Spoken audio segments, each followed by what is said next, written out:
Kau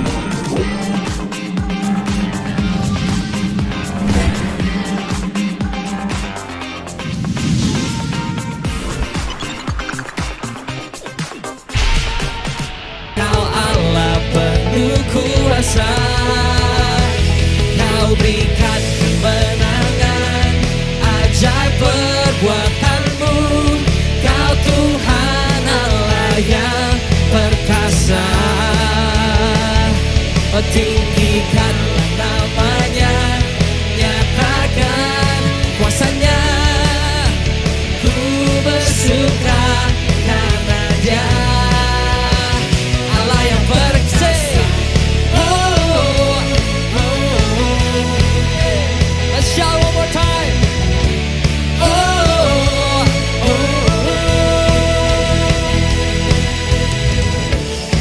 Nyanyikan nyanyian baru, agungkan Dia, Raja segala raja. Bumi sujud menyembah, oh di hadapannya. Yesus Kristus Tuhan, Engkau Allah penuh kuasa. Kau berikan kemenangan, ajaib perbuatanmu. Kau Tuhan Allah yang perkasa. Tinggikan namanya, tinggikanlah namanya, nyatakan kuasanya. Ku bersuka karena Dia Allah yang perkasa. Bapak Ibu teman-teman semuanya, Dia Tuhan yang temenin kita dari satu kemenangan ke kemenangan yang lain. So let's praise, let's worship. Hey, hey. We praise You Lord. Mari katakan dengan imanmu. Engkau Allah penuh kuasa, Engkau Allah, Engkau Allah penuh kuasa. Kau berikan kemenangan, ajaib perbuatanmu.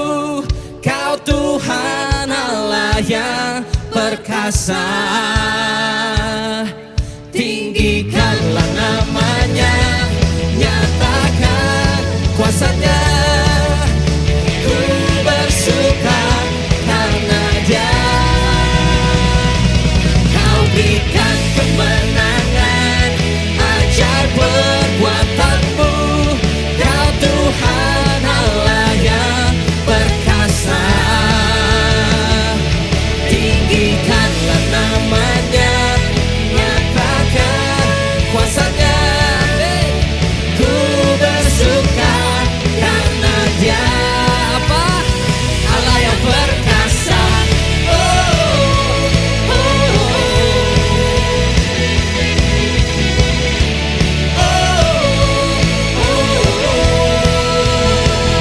Mari kita berikan sorak-sorai kemuliaan buat Tuhan kita. Haleluya. We praise You Lord. You're amazing. Haleluya. Mujizat-Mu boleh terjadi ya Tuhan, untuk setiap keluarga demi keluarga, pribadi demi pribadi. Dimanapun setiap anak-anak-Mu berada, surga terbuka ya Tuhan. A miracle today, at this present hour, boleh terjadi di antara kehidupan anak-anak-Mu ya Tuhan. Terima kasih ya Bapa.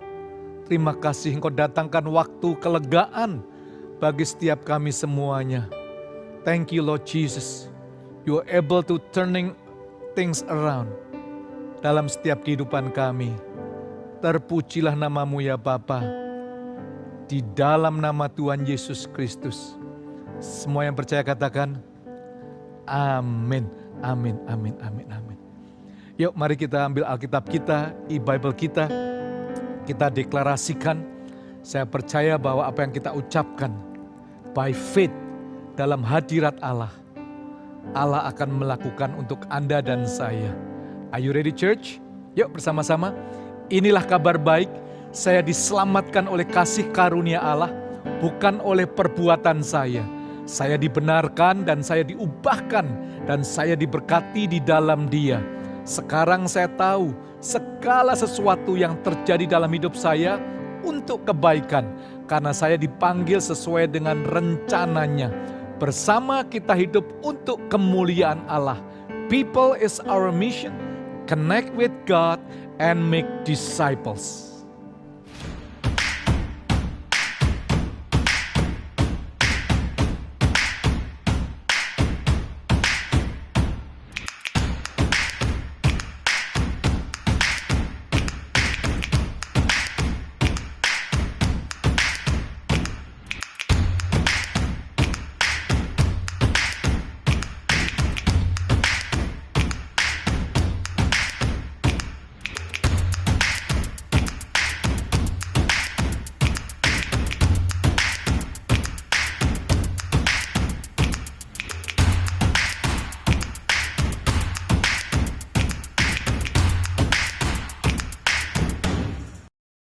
Good morning church, saya percaya biarlah tubuh dan darah Tuhan Yesus pada hari ini yang telah kita ambil bagian di dalamnya, boleh mendatangkan rahmat-Nya, mujizat-Nya bagi kehidupan Anda dan saya. Miracle, healing, restorasi boleh terjadi bagi Anda semua dimanapun Anda berada.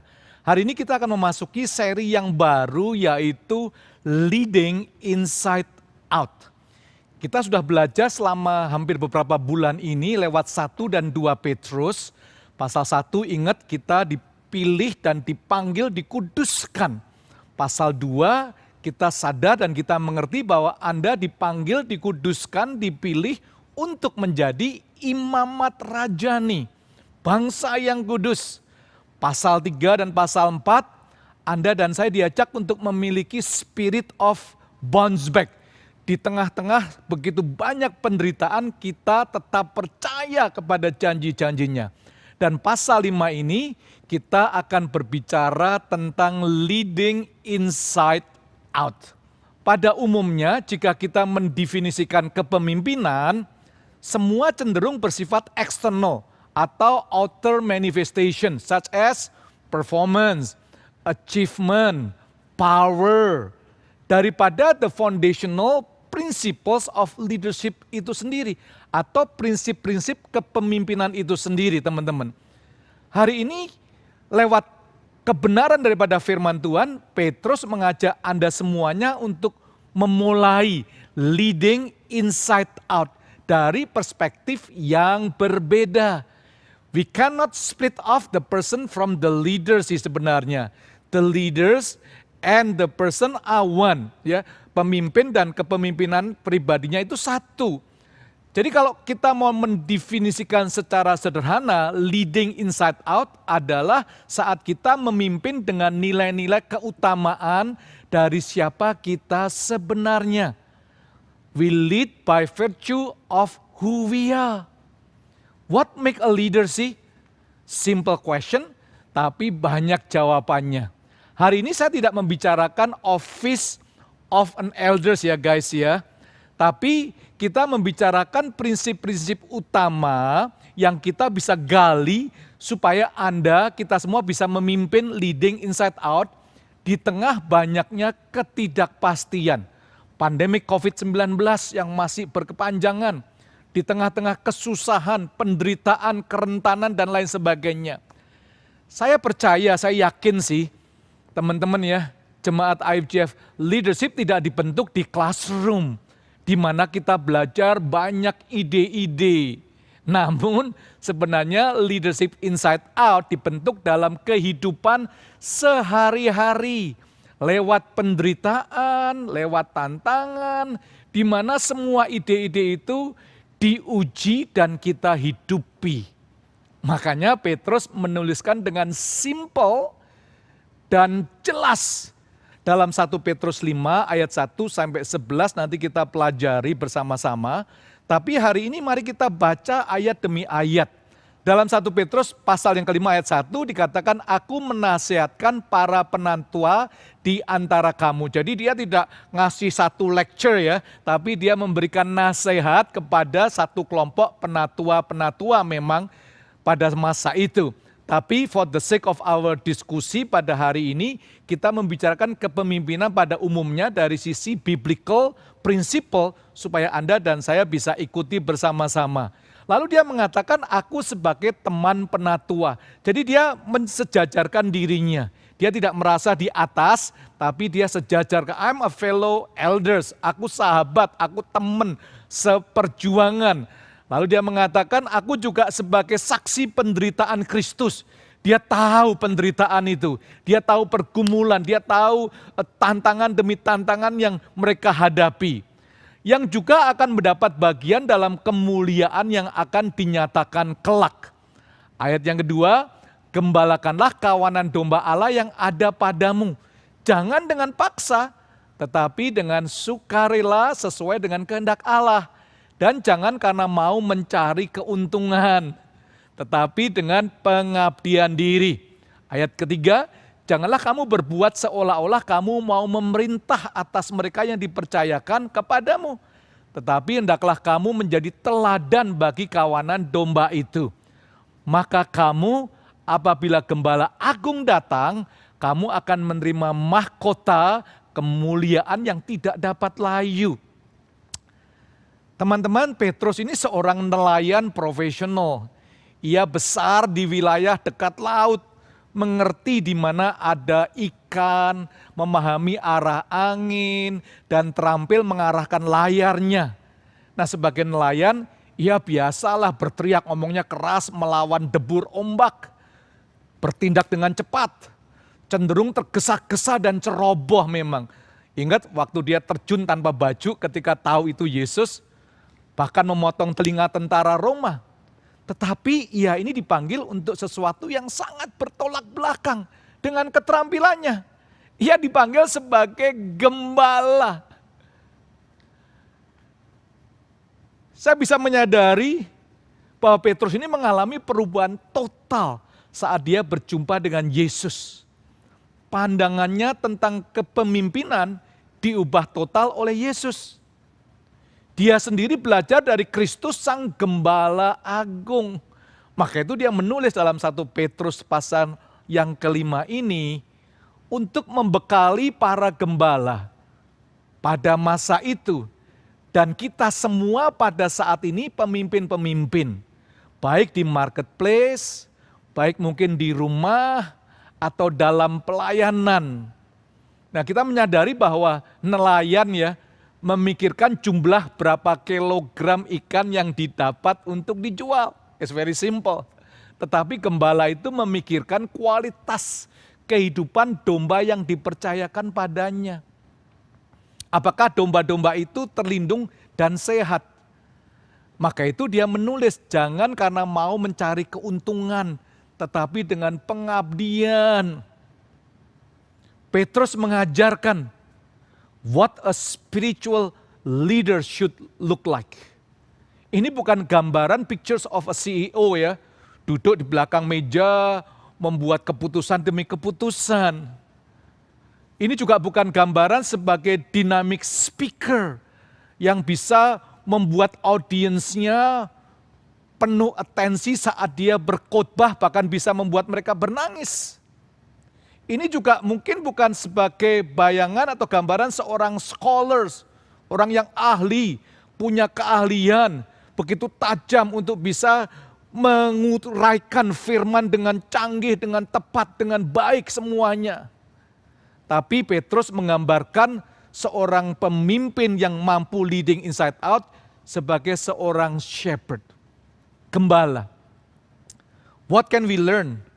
Yang pertama, leading inside out dimulai dengan serving willingly, melayani dengan sukarela. Ayat 2 dalam pasal 5 dikatakan, gembalakanlah kawan domba Allah yang ada padamu. Jangan dengan paksa, tetapi dengan sukarela sesuai dengan kehendak Allah. Dan jangan karena mau mencari keuntungan, tetapi dengan pengabdian diri. Dalam bahasa Inggris dikatakan shepherd the flock of God which is among you. Bukan domba Anda tapi dombanya Allah. Serving as overseers, not by compulsion but willingly. Not for dishonest gain but eagerly. Kata-kata shepherd atau gembala dari bahasa aslinya yaitu poimainio. Itu bahasa Greek-nya artinya to care for and protect. Untuk memperdulikan dan melindungi. Every leader has a people. Mungkin staf Anda, anggota keluarga Anda. They are called to care and protect. Lalu dikatakan serving as overseers atau exercising oversight. Dalam bahasa Indonesia menilik atau penilik. Dalam bahasa aslinya disebut episkopeo. Episkopeo itu to look intently. Melihat dengan seksama, see things clearly. Jadi teman-teman, gembala itu bukanlah leadership terminologi yang dikenal zaman now sih. Tapi dalam Bible times, dalam waktu-waktu di Alkitab jelas sekali shepherd, gembala itu hal yang sangat common. Di mana-mana ditemukan. Kalau zaman kita, seperti kita nemukan telepon, atau supermarket, is common, is everywhere. Shepherd itu. A shepherd juga bukan orang yang punya otoritas di atas gembala. Dia diajak untuk menjadi servant. Seringkali pada waktu domba baru lahir, sensasi pertama yang dia rasakan pada waktu para gembala mulai memegang bulu-bulunya dengan lembut sekali. Suaranya yang gentle, seringkali merupakan suara yang didengarkan di dalam telinga daripada domba-domba. Para gembala, the shepherd, hidup dengan domba-dombanya sepanjang kehidupan mereka. Memberikan proteksi, memberikan kepedulian, memberi makan, memberi air, dan memimpin mereka dari langkah demi langkah sampai ke rumput yang hijau. Pagi dan malam, tahun demi tahun. Setiap domba sadar bahwa dia bersama-sama dan bergantung dengan gembalanya. Mengenal suara gembalanya. Mereka mengikuti gembalanya. Itu yang mereka alami. The sheep, of course, knew who was in charge. Jadi teman-teman, saya seringkali mengatakan bahwa serving sebenarnya is the highest position in the kingdom. Hanya melalui tindakan melayani, seperti potret seorang gembala tadi, Anda bisa menjadi leaders inside out atau leading inside out. Albert Einstein mengatakan bahwa the high destiny of the individual is to serve rather than to rule. Think about it. Pikirkan pada waktu Yesus duduk dan memanggil ke-12 muridnya itu. Lalu dia berkata kepada mereka dalam Markus 9 ayat 35. Jika seseorang ingin menjadi yang terdahulu, terbesar, hendaklah ia menjadi yang terakhir dari semuanya dan pelayan dari semuanya. So it's very clear, I am the leader because I serve. Anda dan saya dipanggil untuk jadi pemimpin karena kita mau melayani, bukan posisi teman-teman. Di tengah pandemik saat ini, ketidakpastian, banyak orang yang kehilangan keluarga, bisnis, penderitaan. Mereka mencari pemulihan, mencari kesembuhan. So guys, don't boss people around. Instead, serve them with clarity and compassion. Anda dan saya dipanggil oleh Tuhan untuk mengembalakan. Namun, jelas sekali kita dipanggil oleh Allah untuk memelihara orang lain. Untuk kita layani dengan sukarela. Dan memastikan mereka semua mengikuti Sang Gembala Agung Yesus Kristus. Yang kedua, leading inside out dilakukan dengan teladan, bukan perintah. Ayat ketiga dikatakan dengan jelas, Janganlah kamu berbuat seolah-olah kamu mau memerintah atas mereka yang dipercayakan kepadamu. Tetapi hendaklah kamu menjadi teladan bagi kawanan domba itu. Example is leadership. Apakah para remaja ingin seperti orang tuanya? Ternyata survei di Amerika mengatakan bahwa 39% remaja yang ingin menjadi seperti orang tuanya. Ada anak-anak yang berkata, aku cinta pada orang tuaku, tetapi aku tidak ingin menjadi seperti mereka. Aku ingin menikah, tetapi tidak ingin punya pernikahan seperti orang tuaku. Church, bila anak kita berbicara seperti ini, berarti Anda dan saya telah gagal menjadi teladan. So siapakah teladan yang Anda ikuti? Atau siapakah role model Anda sih? Dalam kehidupan saya memiliki role model, salah satunya adalah ayah saya sendiri. A model, teladan tentang kejujuran, honesty.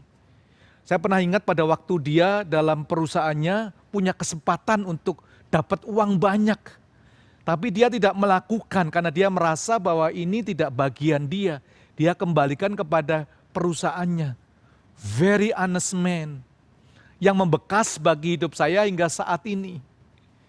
Dalam rumah tangga, dalam keluarga, banyak sih role model. One of them ambil contoh misalnya PDR ya, Pastor Daniel. Mentang-mentang dia menikah dengan kasih karunia atau grace. Dia bagi saya pribadi a role model. Bagaimana suami istri bisa memanage tanpa konflik yang berarti. Sahabat saya lagi misalnya PDH, semuanya Daniel nih, Dani Hanafi.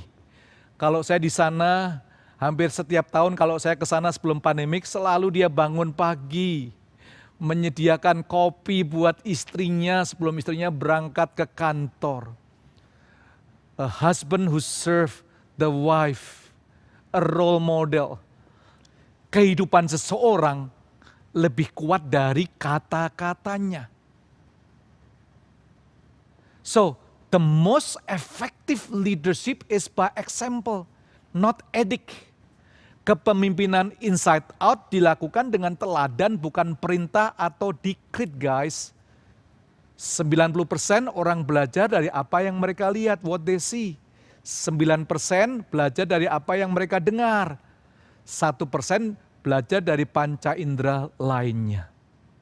Yang ketiga, leading inside out dihidupi dengan doa, bukan kekhawatiran. Maka itu dalam 1 Petrus 5 ayat 7 dikatakan, serahkanlah segala kekhawatiranmu kepadanya. Sebab ia yang memelihara kamu. So guys, saya menyadari ada momen-momen yang mungkin di atas kendali kita. Di luar kapasitas kita, di luar resources yang kita miliki. Petrus mengajak kita untuk menyerahkan segala kekhawatiran Anda lewat doa-doa Anda kepada Dia. Dia yang memelihara kamu. Menjalani hidup kita sendiri saja sudah sulit, apalagi diminta untuk mengembalakan orang lain, ya enggak guys? Mengurus keluarga sendiri saja sudah repot, apalagi diminta untuk peduli pada keluarga-keluarga lain. Pertanyaan yang biasa kita tanyakan, apa sih untungnya buat saya, what in it for me? Itu kan urusan para pendeta yang sudah rohani, bukan urusan saya. Hidup saya masih di bumi, bukan di awan-awan sono. Memang benar sih, lebih mudah untuk tidak peduli dan hidup egois untuk diri sendiri. Tetapi apakah itu kehidupan yang berarti? Berbagai penelitian mengatakan ternyata membuktikan kebenaran prinsip firman Tuhan. Bahwa ketika kita peduli dan berbagi, ada dampak positif yang signifikan bagi kehidupan Anda dan saya. Sebuah percobaan psikologis meminta orang memposting masalah-masalah mereka di sebuah aplikasi. Dan mereka juga bisa melihat orang lain posting masalah mereka di aplikasi yang sama. Para peserta diminta menggunakan aplikasi itu selama 3 minggu. Nah, ditemukan bahwa ketika orang posting masalahnya, hal itu tidak berdampak pada mood dan depresi mereka. Yang menarik, ketika orang meresponi masalah orang lain dengan kata-kata dorongan untuk memikirkan masalah itu dari sudut pandang lain, maka orang yang posting tersebut mengalami penurunan depresi dan peningkatan mood menjadi baik. Apa sih intinya? Menolong orang lain ternyata menguntungkan tidak hanya untuk orang yang ditolong, tetapi orang yang menolong. Sebelum ilmu pengetahuan dan para psikolog menemukan prinsip itu, guys, firman Tuhan sudah mengatakan pada kita kan, bahwa ketika kita mengembalakan, mempedulikan orang lain, maka kekhawatiran kita justru berkurang. Ketika kita mentaati perintahnya untuk mengembalakan, Allah akan memelihara kehidupan kita. Maka itu Petrus mengatakan, serahkanlah segala kekhawatiranmu kepadanya, sebab Ia yang memelihara kamu. Di tengah-tengah kita mempedulikan orang lain, Allah peduli dan memelihara kehidupan kita. Ia mengundang kita untuk menyerahkan semua kekhawatiran kita padanya. Nah, seringkali saya lihat ayat ini sering diambil keluar dari konteksnya sih. Yang intinya Tuhan peduli pada saya untuk mendapatkan hal-hal yang egois, untuk kepentingan diri sendiri. Ya memang benar sih ya, oke-oke saja Tuhan peduli pada kita. Tetapi ternyata ayat ini ada kaitannya dengan ayat di atas dan di bawahnya. Yaitu dalam konteks mengembalakan, memimpin, melayani orang lain. Church, you are free to care for others as you let the Lord care for you. Yang keempat dan yang terakhir, leading inside out berjalan dengan kesetiaan, bukan kesempurnaan. Ayat 10 dikatakan, Allah sumber segala kasih karunia yang telah memanggil kamu dalam Kristus kepada kemuliaannya yang kekal, akan melengkapi, meneguhkan, menguatkan, dan mengokohkan kamu sesudah kamu menderita seketika lamanya. Kata-kata seketika itu artinya kecil, sedikit, singkat, pendek waktunya, sebentar saja. Penderitaan yang kita alami ini hanya sebentar. Bila dibandingkan dengan kekekalan yang akan kita nikmati bersama Tuhan. Masalah Anda sepertinya sudah bertahun-tahun dan belum nampak ada perubahan. Namun bila dibandingkan dengan kekekalan, maka masa penderitaan itu hanya seketika lamanya. Kata-kata selamanya memang gak mudah dijelaskan sih dalam frame waktu di mana manusia hidup. Tapi bisa dibayangkan dengan ilustrasi seperti ini ya. Jadi misalnya saya berdiri di sini, lalu ada barang yang di sana sekitar 2 meter. Anggap saja 2 meter itu adalah 2 juta tahun. Lalu saya bergerak mendekati barang tersebut sejauh 1 meter. Jadi itu disebut 1 tahun. Lalu bandingkan dengan benda yang ada di ujung ruangan, jauh sekali. Berapa bandingannya? Selamanya. Selamanya. Sebentar saja kita menderita, selamanya kita akan mengalami kelegaan dan mendapatkan mahkota. Itu yang dikatakan dalam 1 Petrus 5 ayat 4 tadi. Jadi selain itu seorang pemimpin yang berjalan dalam kesetiaan, walaupun kita mengalami banyak penderitaan, mengalami kesusahan, ingat Allah selalu melengkapi, meneguhkan dan menguatkan serta mengokohkan. Saya senang sekali kata-kata melengkapi, katarteso, mempersiapkan sesuatu untuk digunakan di masa depan, equipping something or preparing it for future use. Allah mempersiapkan Anda untuk masa depan. Katartiso juga berarti komplit, utuh. Allah membuat Anda komplit dan utuh. Meneguhkan, sterizo, untuk membuat teguh, membuat stabil, tetap fix, tidak mudah digoyahkan. Allah memberikan kekuatan yang dari dalam untuk Anda dapat teguh berdiri, stabil, tidak tergoyahkan oleh berbagai macam penderitaan, tantangan, dan masalah. Kata menguatkan artinya steno. Allah memenuhi Anda dengan kekuatan, dikontraskan dengan orang yang lemah. Allah memberi kekuatan bagi Anda untuk menghadapi kehidupan sehari-hari. Kata-kata mengokohkan, temelio, menjelaskan tentang dasar fondasi yang kokoh, tetap aman, tidak goyah. Fondasi memberikan dasar yang kuat untuk mendukung seluruh bangunan di atasnya. So guys, Allah memberikan fondasi spiritual yang kuat bagi Anda untuk membangun kehidupan Anda di atasnya. Apa yang kita bisa simpulkan? Dalam susah payah kita mengembalakan, memimpin orang lain, hal itu hanya sementara. Dan dalam prosesnya, Allah membentuk kita menjadi lengkap, kuat, dan berdiri di atas landasan yang kokoh. King Solomon mengatakan kindness and faithfulness keep a king safe.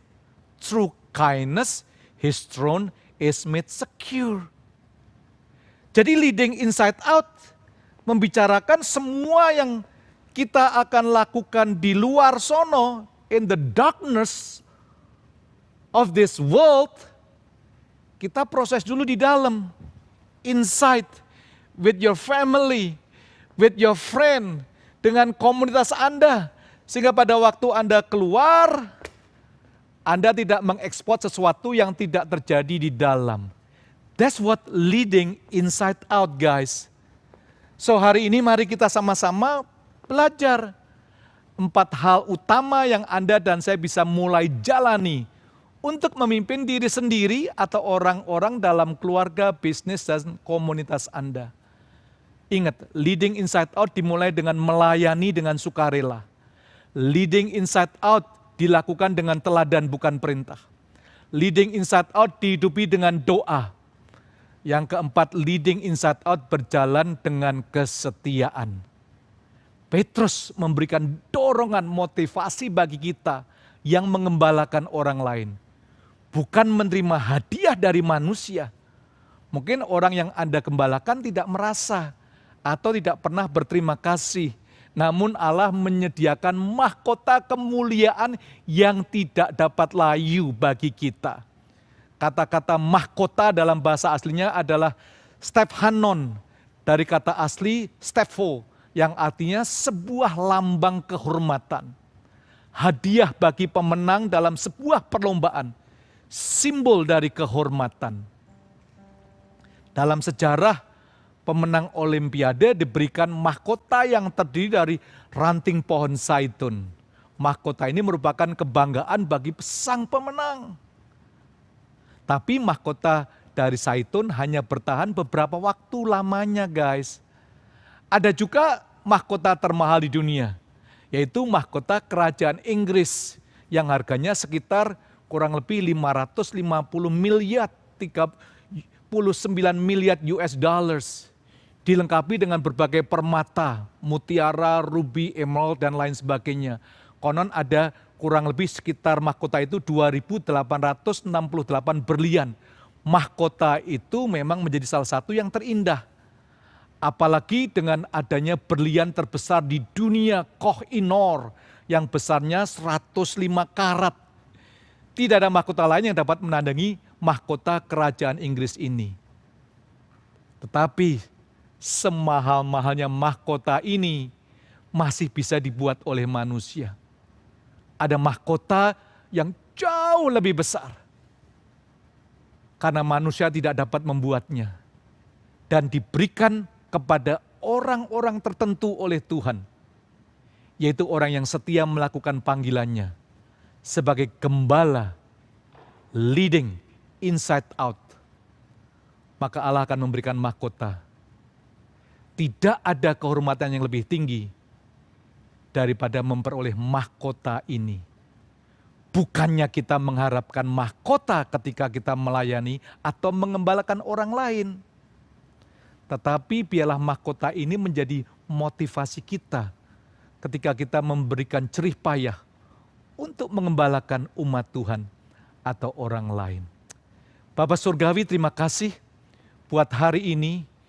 Biarlah dasar-dasar leading inside out boleh terjadi dalam kehidupan kami sebelum kami memberikan dampak kepada orang lain di luar sana. Membangun nilai-nilai utama dalam kehidupan kami ya Tuhan. Terima kasih ya Bapa. Engkau mengundang kami untuk menjadi rekan-rekan, co-laborers, mengembalakan kawanan domba-Mu ya Tuhan. Terima kasih ya Bapa. Bless every one of us. Jemaat Tuhan, pada hari ini jika engkau mendengar firman Tuhan melakukan dengan segenap hatimu, Allah akan mengangkat engkau di atas bangsa-bangsa. Ia akan memberkati lumbung-lumbungmu hingga berlimpah-limpah, sehingga engkau tidak meminta pinjaman, melainkan memberikan pinjaman. Allah akan membuat engkau menjadi kepala, bukannya ekor. Hidupmu dipenuhi oleh iman, pengharapan, dan kasih, sehingga apapun yang kau lakukan di dalam nama Tuhan Yesus Kristus, Dia akan membuat engkau berhasil hari ini sampai Maranatha. May God bless you. God bless.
Greater is He